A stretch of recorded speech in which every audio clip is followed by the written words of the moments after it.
अलैहि सल्लल्लाहु अलैहि वसल्लम अस्सलातु वस्सलामु अलैका रसूलुल्लाह सल्लल्लाहु तआला अलैहि वसल्लम लकल हम्दु या अल्लाह वस्सलातु वस्सलामु अलैका या रसूलुल्लाह सल्लल्लाहु तआला अलैहि वसल्लम अम्मा बाद फ़अऊज़ु बिल्लाहि मिनश शैतानिर रजीम बिस्मिल्लाहिर रहमानिर रहीम लक़द काना लकुम फ़ी रसूलिल्लाहि उस्वतुन हसना सदक़ल्लाहुल मौलानाल अज़ीम व सदक़ रसूलुहुन नबीउल मकीनुल करीम व नहनु अला ज़ालिका लमिनश शाहिदीन वश्शाकिरीन वल्हम्दुलिल्लाहि रब्बिल आलमीन। हज़रत हलीमा फरमाती हैं, जब मैं मुहम्मद सल्लल्लाहु ताला अलैहि वसल्लम को अपने घर ले गई तो मैंने मक्का में 3 दिन 3 रातें क़याम किया, यानी 3 रातें मक्का शरीफ में आपने गुजारी। तीसरी रात मैंने देखा कि एक शख्स सब्ज़ लिबास में मलबूस है, यानी सब्ज़ हरा कपड़ा पहने हुए है और उसकी पेशानी से नूर चमक रहा है। हुज़ूर अक़दस सल्लल्लाहु ताला अलैहि वसल्लम के सरहाने बैठकर आपको बोसा दे रहा है। मैंने इस वाक़या से अपने शौहर को आगाह कर दिया।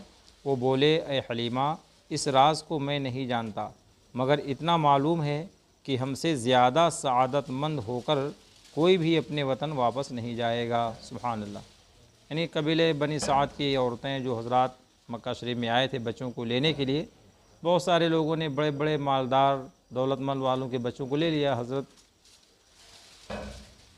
का हिस्सा चूँकि हज़रत सादिया हलीमा के हिस्से में था, तो ये कहते हैं कि मैं इतना जानता हूँ कि मुझसे ज़्यादा सआदतमंद बेटा कोई लेकर के नहीं जाएगा। सुभान अल्लाह। हज़रत हलीमा सादिया कहती हैं कि जब मैंने वापसी का इरादा किया तो मैं अपनी दराज गोश जानवर पर सवार हुई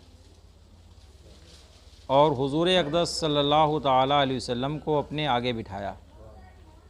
सुभान अल्लाह। मैंने देखा कि वो जानवर 3 दफ़ा काबा की तरफ सजदा रेज़ हुई। जब सरकार उस पर बैठे तो उसने 3 मरतबा काबा शरीफ को क्या किया? सजदा किया। क्या किया? फिर सर ऊपर उठाया और तमाम सवारियों से आगे निकल गई और इस तरह दौड़ती जा रही थी कि तमाम सवारियां पीछे रह गईं। मेरे साथियों ने कहा, ए हलीमा, अपनी सवारी के लगाम खींच कर रखो। क्या ये वही सवारी है जो 1000 हीलों के बावजूद अपनी जगह से नहीं हिलती थी? यानी इतनी कमज़ोर थी वो, इतनी नहीफ़ थी कि वो अपनी जगह से हिल नहीं सकती थी और बहुत आहिस्ता आहिस्ता चलती थी। जब उधर से मक्का शरीफ आ रही थी वो, और जब सरकार हमारे तशरीफ़ फरमा हुई तो अल्लाह ने उसे इतनी ताकत अता फरमा दिया कि बड़ी बड़ी ताकतवर जानवरों को भी वो पीछे करते हुए आगे जा रही थी। मैंने कहा, मुझे यकीन है ये सब कुछ इस बच्चे की बरकत की वजह से है। सुभान अल्लाह। किसकी वजह से? आवाज़ से बोलिए। हज़रत हलीमा सादिया की सवारी में ताकत कहाँ से आई? सरकार के सदक़े में। किसके सदक़े में? हाँ। हज़रत हलीमा ये भी कहती हैं कि बनी साद की किसी भी मंजिलगाह में हम नहीं उतरते मगर वहाँ सब्ज़ा नज़र आता था। यानी किसी भी जगह जहाँ हम लोग सफ़र से थोड़ा आराम करने के लिए उतरते थे तो वहाँ सब हरा भरा ही नज़र आता था और ना ही कुछ शफ़क़ुदगी व तरोताज़गी ही थी। हज़रत हलीमा सादिया फरमाती हैं कि हम ना उतरते क्योंकि वहाँ सब्ज़ा नज़र ना आता था और ना वहाँ कुछ शगुफ्तगी और तरोताज़गी ही थी, इसलिए आप वहाँ पे नहीं उतरती थी। लेकिन मेरे जानवरों को हक़ ताला ने ये बरकत दी कि तमाम बकरियों के थन दूध से भर गए। सुभान अल्लाह। यहाँ तक कि बनी साद के तमाम लोग अपने चरवाहों पर नाराज़गी का इजहार करने लगे। कबीले बनी साद बड़ा कबीला था, बहुत आबादी के लोग थे उसमें। तो जो हज़रत हलीमा सादिया जिसमें थी वो अबू ज़ुवैब के नाम से मशहूर था। किसके नाम से था? तो अब आपकी बकरियों के थन बिल्कुल दूध से एकदम बिल्कुल सब मोटे मोटे हो जाते थे और अच्छा दूध देते थे। तो कबीले बनी साद के लोग अपने चरवाहों को डांटते थे और नाराज़ होते थे कि अबू ज़ुवैब की बकरियां क्यों मोटी ताज़ी हो रही हैं और हमारी बकरियां कमज़ोर और लागर होती जा रही हैं, हालांकि तुम भी वहीं चराते हो जहां अबू ज़ुवैब चराते हैं। यानी चरागाह एक, चरने की जगह एक, और फ़र्क क्या है कि अबू ज़ुवैब की बकरियां बिल्कुल मोटी ताज़ी एकदम ज़्यादा दूध देने वाली, और उनके अलावा जो कबीले थे उनकी बकरियां सब कमज़ोर लागर नज़र आती थी। तो उन लोगों ने कहा कि भाई चरागाह एक ही है, चराने की जगह, तो अबू ज़ुवैब की बकरियां क्यों मोटी ताज़ी रहती हैं और हम लोग की बकरियां क्यों कमज़ोर लागर रहती हैं। तो उन्हें पता नहीं था कि किसकी बरकतें थीं, ये किसकी बरकतें थीं, हमारे, इसलिए कि हमारे सरकार जिस घराने में रहते थे वो अबू ज़ुवैब के नाम से मशहूर थे। किसके नाम से? हाँ, तो अल्लाह ताला ने कितनी बरकतें अता फरमा दिया था। जिस कबीले में गए उस कबीले की शान को भी बढ़ा दिया, और कबीले की शान तो बढ़ाया ही, उस कबीले में जो जानवर थे उन जानवरों को भी अल्लाह ताला ने अपने हबीब के सदक़े में खूब बबरकत बना दिया। इसी तरह हज़रत हलीमा कहती हैं कि जब आपके नज़दीक होकर कोई बात करने लगते तो सबसे अजब चीज़ ये थी कि एक आवाज़ उठती और आप अल्लाहु अकबर अल्हम्दुलिल्लाहि रब्बिल आलमीन कहते, सुभान अल्लाह।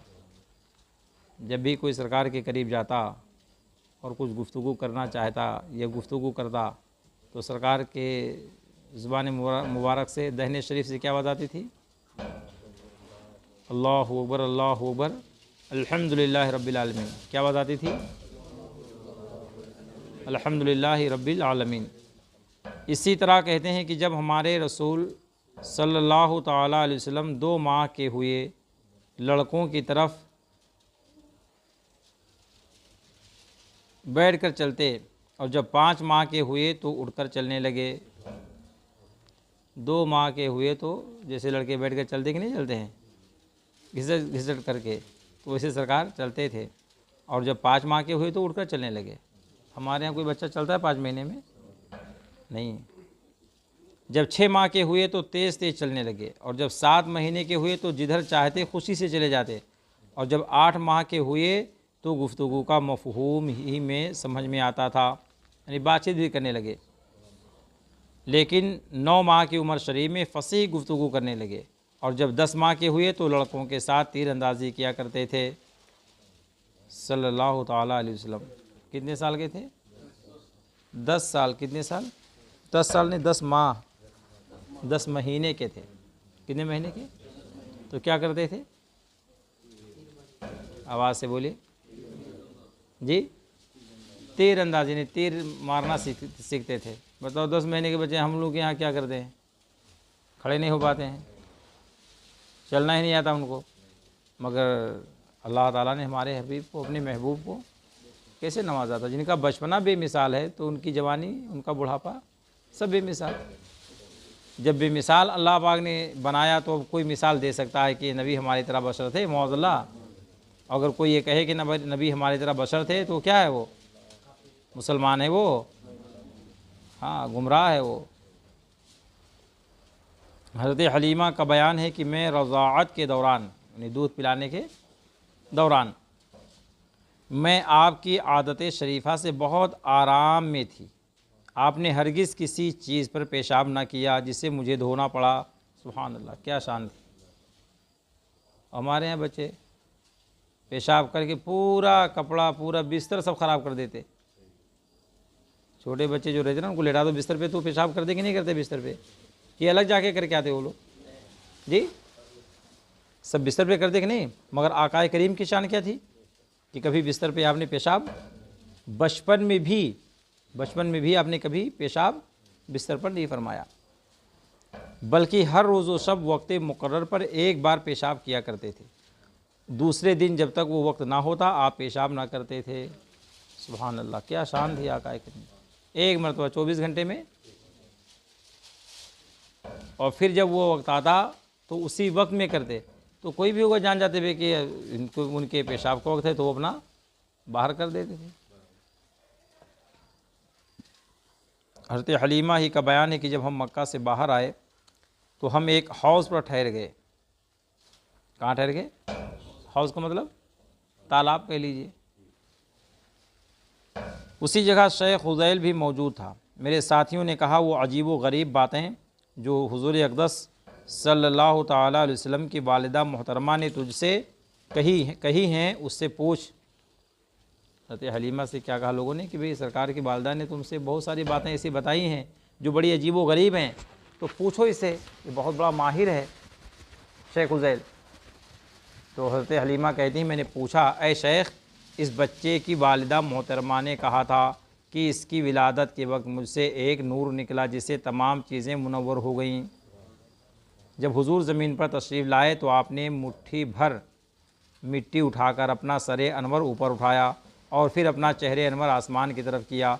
शेख हुज़ैल ने शोर मचा दिया कि ए आले हुज़ैल, इस बच्चे को हिला कर दो कि ये तमाम रूए ज़मीन का मालिक बन जाएगा और आसमान से किसी हुक्म का मुंतज़िर है। अल्लाह। हज़रत हलीमा फरमाती हैं, जब सरकार दो आलम सल्लल्लाहु ताला अलैहि वसल्लम 2 साल के हुए, कितने साल के, और आपकी वापसी का वक्त आया, मैं आपको आपकी वालिदा मोहतरमा के पास ले गई ताकि उनके सुपुर्द कर दूं, लेकिन मैं ये नहीं चाहती थी कि ये खैर व बरकत हमसे जुदा हो। देखो नीयत क्या थी। नहीं, इतनी बरकतें अल्लाह पाक ने हज़रत हलीमा को अता फरमा दिया, इतनी खैर व बरकत कि वो देख करके हैरान थे कि हम लोग गुर्बत व इफलास की ज़िंदगी गुजारते थे और शहज़ादे की आमद से अल्लाह ने इतना तरक्की अता फरमा दिया, इतनी बरकतें अता फरमा दी कि हम लोग हैरान व दंग हैं। मगर चूँकि 2 साल के बाद बच्चे को देना था तो एक तरफ तो वादा वक्त मुकर्रर का कि 2 साल के बाद में वापस करना है, मगर वो खैर व बरकतें देख करके ये दिल चाहता था कि सरकार को हम अपने घर से जुदा ना करें। फरमाती हैं, हमने कहा, हमने किसी बच्चा को इस बच्चा से ज़्यादा बबरकत नहीं देखा और मक्का की गर्मी और वबा से हमें ख़तरा है, इसलिए आप हुजूर को दोबारा हमारे हवाले कर दें। नहीं लेकर तो गई वहाँ, और उसके बाद में फिर कह करके साथ में लाने की कोशिश उन्होंने किया। हज़रत आमिना रज़ी अल्लाह ताला अन्हा ने हुजूर अक़दस सल्लल्लाहु ताला अलैहि वसल्लम को फिर हमारे सुपुर्द कर दिया और 1 साल तक हुजूर फिर हमारे पास रहे। एक दिन हम हबशा के ईसाइयों के पास से गुज़रे, उन्होंने हुजूर को देखा, फिर आपकी तरफ तेज़ तेज़ नज़रों से देखने लगे और अपने कामों को छोड़कर आपके मुतालिक पूछ गछ करने लगे। उन्होंने आपके दोनों कंधों के मुतालिक कुछ तअम्मुल किया, गौर व फिक्र किया और आपकी आँखों की सुर्खी को देखा। फिर मुझसे पूछा, क्या तेरे इस बच्चे को आँख में दर्द है? मैंने कहा नहीं। उन्होंने कहा, जितना माल लेना चाहती है ले लो, ले ले, तुम्हारे हज़ारहा एहसान हम लेने को तैयार हैं, ये बच्चा हमें दे दो ताकि हम इसे हबशा में ले जाएं, क्योंकि इसकी शान बहुत बुलंद होगी। हमने अपनी किताबों में इस तरह लिखा पाया है कि एक ऐसा पैगंबर बाकी है जिसका मकाम पैदाइश मक्का में होगा और मेरा ख़याल है वो तशरीफ़ ले आया है, यह तशरीफ़ लाने के नज़दीक है। हज़रत हलीमा कहती हैं, मुझे उनसे बहुत डर हुआ और वहाँ से आधी रात के वक्त चल पड़ी। अल्लाह, ये नहीं सोचा कि आधी रात में हम लोग यहाँ से जाएंगे तो इसका असर क्या होगा, कहाँ जाएंगे, कहाँ लेकर जाएंगे, मगर सरकार अलैहिस्सलाम की शान में जब सुना तो वहाँ से आधी रात ही को लेकर चल पड़ी। हज़रत हलीमा फरमाती हैं, जब हुजूर अक़दस सल्लल्लाहु ताला अलैहि वसल्लम 3 साल के हुए तो आपने अपनी रज़ाई भाइयों के साथ मक्का की चरागाह में जाने की ख्वाहिश की। जो आपके और दूसरे भाई थे उनके साथ आप भी तैयार हुए कि हाँ अम्मी हम भी जाएंगे, जहाँ लोग बकरियाँ चराते हैं वहाँ देखने जाएंगे कि बकरियाँ कहाँ चराते हैं। चुनांचे आप हर रोज़ असा हाथ में लेकर अपने भाइयों के साथ निहायत खुश और शादां फरहां चरागाह में जाते और बनिहायत खुशी वापस आते, यानी बहुत खुशी के साथ जाते थे, बहुत खुशी के साथ। एक दिन बहुत गर्म हवा चल रही थी, मुझे अफसोस हुआ कि आप इस तशवीशनाक मौसम में बाहर जाएंगे, तो आपकी रज़ाई बहन हज़रत शीमा बोली, अम्मी जान गम ना कीजिए, जब मैं आपके साथ जा रही थी तो मैंने बरकान के दरमियान एक बादल का टुकड़ा देखा जो आपके सर पर साया किए हुए था। सुभान अल्लाह। आप जिस तरफ जाते वो आपके साथ साथ उसी तरफ हो लेता था। सुभान अल्लाह। यानी अल्लाह ताला ने अपने महबूब को गर्मियों से भी बचाया, गर्मियों की शिद्दत से बचाया कि सरकार जब बाहर निकलते थे धूप में तो अल्लाह पाक बादल को भेज देता और वो आपके सर पे साया किए रहता, और जिधर जाते उधर वो बादल, हाँ देखो बादल तो जो अल्लाह ने हुक्म फरमाया वही करेगा ना। अगर हम और आप चाहें कि नहीं बादल यहाँ से हट करके उधर चला जाए तो जाएगा, जाता। और हमारे आका की शान क्या थी,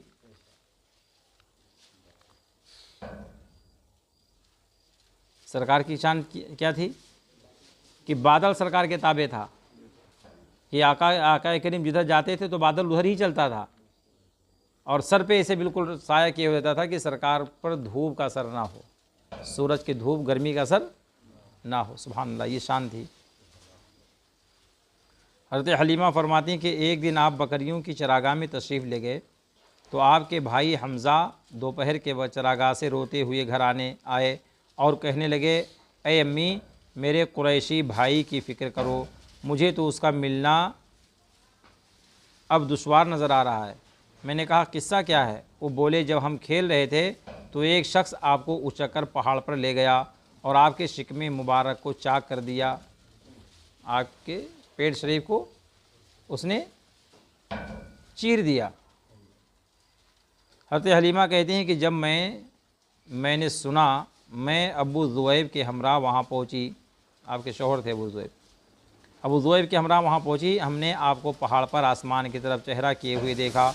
मैंने उसके करीब होकर उसे बोसा दिया और कहा, ए मेरी जान, कैसे हो और क्यों तेरे दर पे आज़ार है?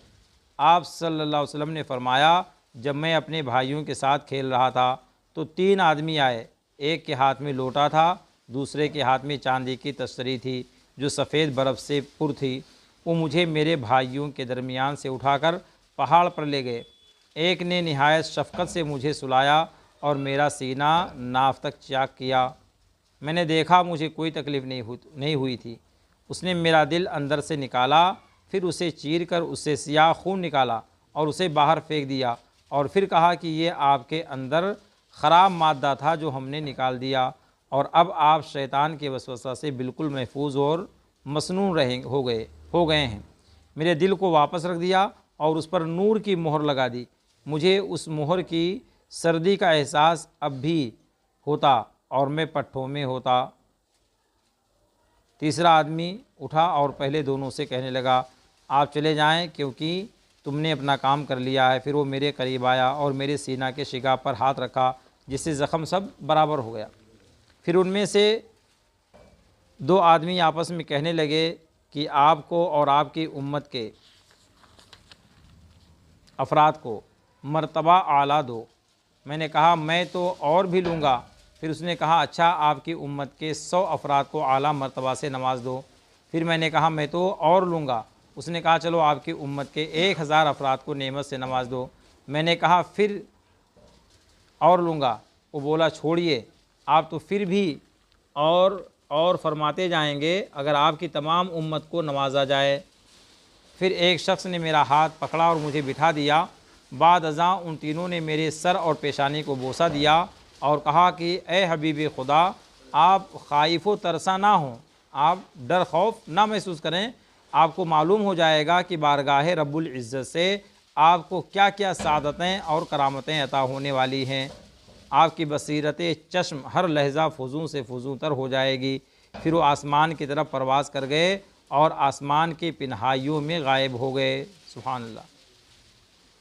हज़रत हलीमा ने यह भी बयान किया है कि जब मैंने इन अहवाल का मुशाहदा किया और किसी का ज़िक्र किसी आदमी से किया तो कहने लगे किसी काहिन के पास ले जाना चाहिए कि उन पर किसी जिन का साया है। मैं आपको काहिन के पास ले गई और तमाम सूरत हाल से उसे आगाह कर दिया। वो काहिन उसी वक्त अपनी जगह से उठा और हुजूर को अपने सीने से लगाकर कहने लगा, ए आले अरब, आओ, जो बला तुम पर नाजिल होने वाली है उसका वक्त करीब आ गया है, उसे दूर कर दो, उस बच्चे को मार डालो। अगर उसे छोड़ दोगे और जवान हो गया तो लाजिमन तुम्हारे दीन को तहो बाला कर देगा। और ऐसे दीन की तबलीग करेगा जो न देखने और न सुनने में आया होगा। हज़रत हलीमा कहती हैं, जब मैंने इसके ये कलिमात सुने तो मैंने हुज़ूर अक़दस सल्लल्लाहु अलैहि वसल्लम से हुज़ूर अक़दस सल्लल्लाहु अलैहि वसल्लम को उसके हाथ से खींच लिया और काहिन से कहा, शायद तुम दीवाने हो गए हो, तुम्हें किसी काहिन के पास ले जाना चाहिए ताकि तुझे तावीज़ दे। अगर मैं जानती कि तू इस किस्म की बकवास करेगा तो हरगिज़ तेरे पास ना आती। मैं तो अपने दिल को बग़र्ज़े क़त्ल किसी के हवाले नहीं करती। खुदा करे तेरे घर कोई लड़का पैदा हो जो कत्ल कर दे। फिर मैं आपको लेकर वापस घर आ गई। हज़रत हलीमा कहती कि मैं जब देखा ये हालात तो मैं उनको लेकर के फिर घर आ गई। हज़रत हलीमा सादिया बयान करती हैं कि जब मैंने इन हालात का मुशाहिदा किया तो मैंने आपको मक्का वापस ले जाने का इरादा कर लिया ताकि मैं अमानत से ओहदा बरआ हो सकूँ। तो चूँकि ज़िम्मेदारी थी, ज़िम्मेदारी होती है, क्योंकि आपको जो हवाले किया गया था हज़रत हलीमा के, तो उनकी ज़िम्मेदारी थी कि इनकी देख रेख करें, कोई भी मुखालिफ इनको तकलीफ़ ना पहुंचा सके। तो अब ये फरमाते हैं कि जब मैंने देखा कि हालात इस तरीके से तो मैं बहुत घबराई और डर गई कि अल्लाह ना करे अगर कोई मामला अगर हो गया तो सारी ज़िम्मेदारी तो मेरे सर आएगी। फरमाती हैं जब मैंने इन हालात का मुशाहिदा किया तो मैंने आपको मक्का मुअज़्ज़मा वापस ले जाने का इरादा किया ताकि मैं अमानत से ओहदा बरा हो सकूँ। जब मैं आज़िम मक्का हुई तो मुनादी को ये कहते हुए सुना, ऐ सर ज़मीन बता तुझे मुबारक हो कि आज नूर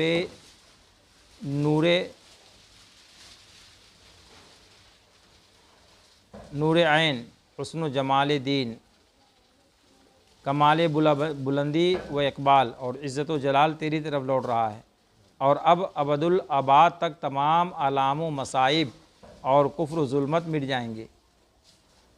हज़रत हलीमा फरमाती हैं कि मैं अपनी दराज गोश जानवर पर सवार हुई और आपको मक्का ले गई।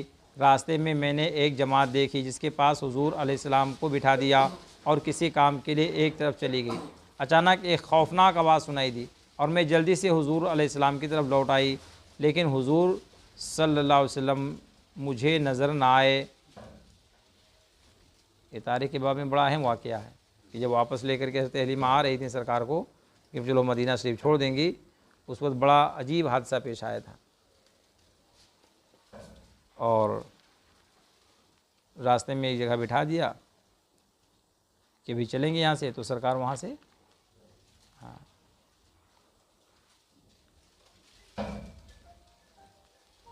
फरमाते हैं और मैं जल्दी से हुजूर की तरफ लौटी, लेकिन हुजूर अलैहिस्सलाम मुझे नज़र न आए। मैंने पूछा, लोगों यहाँ मेरा बच्चा था, कहाँ गया? उन्होंने पूछा, कौन सा बच्चा? मैंने कहा कि मोहम्मद सल्लल्लाहु बिन अब्दुल्ला, जिसे मैं उसके दादा के सुपुर्द करने के लिए लाई थी। किसी ने आपका पता ना दिया। मैं उनको छोड़कर नाला व फरियाद करती और हाय हाय मोहम्मद कहती हुई इधर उधर फिर रही थी कि मुझसे एक ज़ईफ़ और नातवा आदमी ने कहा, ऐ सादिया, मैं तुझे एक ऐसी हस्ती बताऊं जो तुझे तेरे बच्चे का पता बताए और वापस भी करा दे। मैंने कहा, तेरे कुर्बान जाऊं, वो कौन सी हस्ती है, वो कौन सा शख्स है? वो कहने लगा, वो हस्ती हुबल है। मैंने उस बूढ़े के लिए बद्दुआ की और कहा, शायद तुझे पता नहीं कि हुजूर की विलादत की शब तमाम बुतों और ख़ासकर हुबल पर क्या गुज़री। वो कहने लगा, ए सादिया, तू पागल हो गई है। मैं अभी हुबल के पास जाता हूँ और उससे दरख्वास्त करता हूँ कि तेरा बच्चा तुझे दिला दे। वो गया और 7 बार हुबल के गिर्द घूमा और उसके सर पर बोसा दिया और कहा, ए मेरे आका कुरैश, तेरे लुत्फ़ करम से हमेशा फैज़याब होते रहे हैं। इस कमज़ोर नातवा सादिया का बच्चा मोहम्मद गुम हो गया है। जब वो मोहम्मद का लफ्ज़ ज़ुबान पर लाया, हुबल और तमाम बुत ज़मीन पर सरनिगू हो गए। सुभान अल्लाह, यानी सजदे में रख दिया सर तमाम बुतों ने और कहने लगे, ए बूढ़े, हमारी हिलाकत मोहम्मद के हाथ मुकद्दर हो चुकी है। वो बूढ़ा लर्ज़ा बर अंदाम वापस आ गया और कहा, ए सादिया, तेरे बेटे का परवरदिगार उसे ज़ाय नहीं करेगा। हैरान ना हो और उसे खामोशी से तलाश कर। हज़रत हलीमा बयान करती हैं, मैं बहुत डर गई। हज़रत अब्दुल मुत्तलिब के पास जाने से पहले हुजूर के गुम होने की खबर उन्हें मिल चुकी थी। मैंने उन्हें तमाम किस्सा सुनाया। उनको ये गुमान हुआ कि शायद कुरैश ने कुछ फरेबकारी की है। आपने तलवार उठा ली और बुलंद आवाज़ से कहा, ए आले गालिब। तो तमाम लोग उनके सामने जमा हो गए और फिर उनसे मिलकर आपको ढूंढने लगे। लेकिन किसी जगह आपका निशान न मिला। हज़रत अब्दुल मुत्तलिब ने इन तमाम को रुखसत कर दिया। अकेले हरम में मक्का में आए, 7 बार तवाफ़ काबा करके बारगाह इज़्दी में दुआ की कि ए बारे इलाह, मोहम्मद को लौटा दे। सुभान अल्लाह। उसी वक्त ज़मीन व आसमान से हातिफ ने निदा दी कि अब मोहम्मद का परवरदिगार उसे ज़ाय नहीं होने देगा। अब्दुल मुत्तलिब ने पूछा, ए हातिफ, मोहम्मद कहाँ हैं? आवाज़ आई, वादिय तिहामा में फ़लाँ दरख्त के पास मौजूद हैं। हज़रत अब्दुल मुत्तलिब जल्दी से इधर हो लिए। रास्ता में वर्का बिन नौफल मिल गए और दोनों उस जगह पहुंच गए। उन्होंने आपको एक दरख्त के नीचे टहनी से खेलता हुआ पाया। हज़रत अब्दुल मुत्तलिब बोले, मेरे बेटे, मैं तेरा दादा हूँ।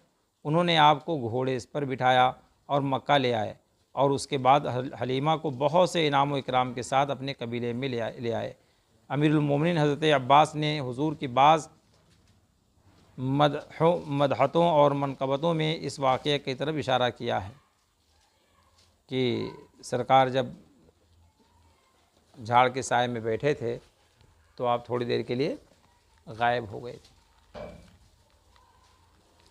हज़रत अमीरुल मोमिनीन अब्बास रज़ी अल्लाह तआला अन्हु ने हुजूर अलैहिस्सलाम से कहा कि मुझे आपके दीन की दावत उस वक्त मिल गई थी जब आप गहवारे में थे। झूले में जब आप झूला झूल रहे थे तभी आपके दीन की दावत मुझे मिल गई थी और आप उस वक्त चाँद से बातें किया करते थे। सुभान अल्लाह। जब आप गहवारे में चाँद को जिस तरफ भी उंगली का इशारा करते वो उसी तरफ झुक जाता था।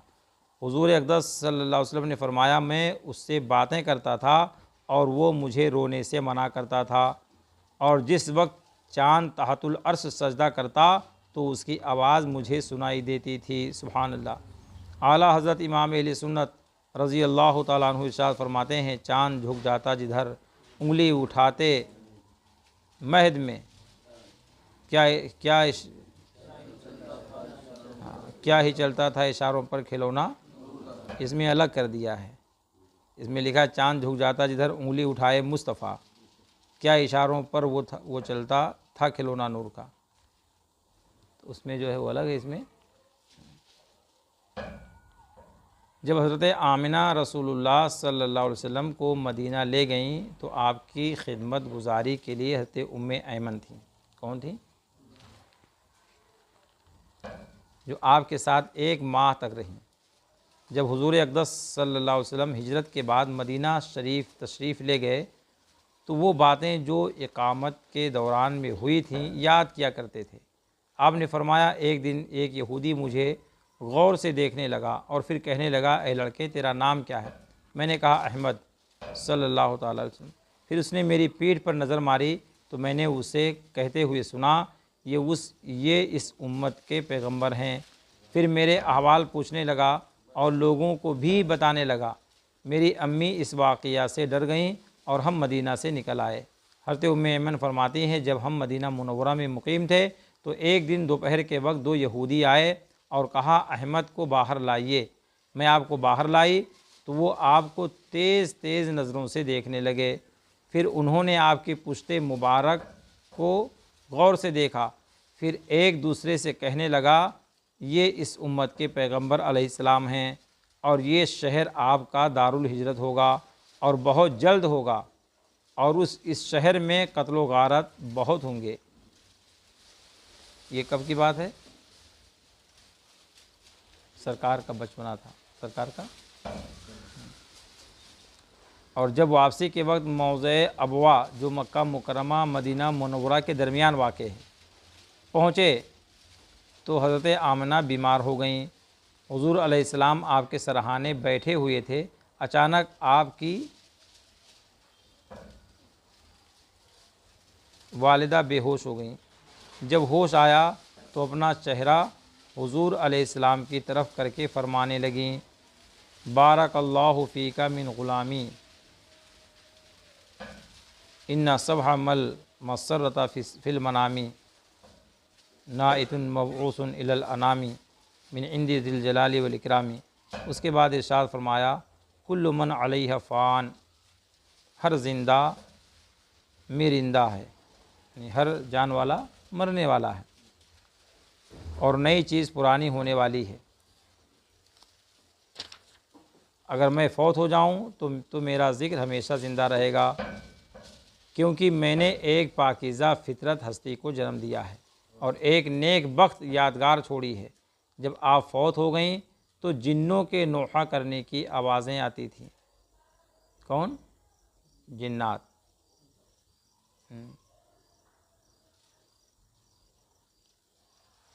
और वो लोग सब रोते थे, सब नोहा करते थे।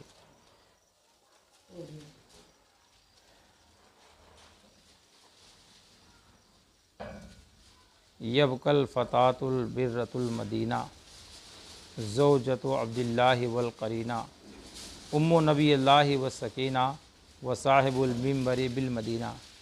ये लोग पढ़ते थे, उनके ज़ुबान से ये कलिमात निकलते थे। व आखिरु दवाना अनिल हम्दुलिल्लाहि रब्बिल आलमीन।